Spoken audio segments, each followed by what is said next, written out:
Okay, it's not always so difficult to imagine why some composers' parents wouldn't want their child pursuing music as a career. I can wrap my head around that one.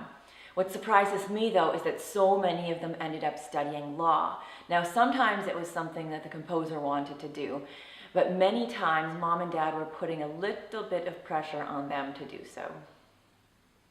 When George Friedrich Handel's father saw how much his son loved music, he removed all of the musical instruments from their home.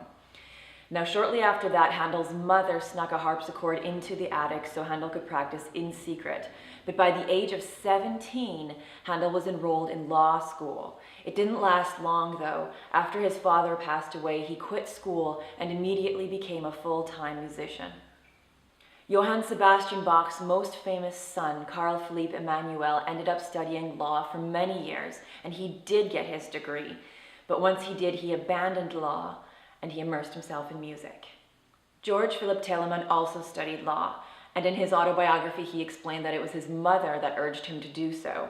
But when he was at university, a piece of religious music found its way into his luggage somehow, and his roommate found it.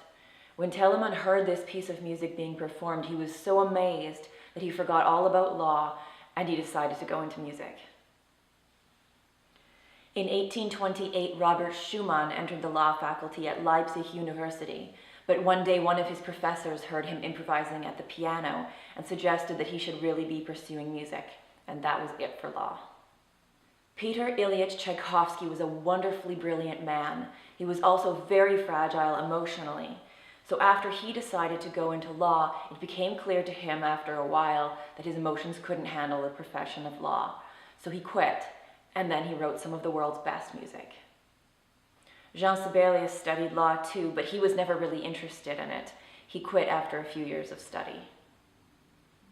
Even though Igor Stravinsky's father was a vocalist, the family encouraged Igor to pursue law, and so he did.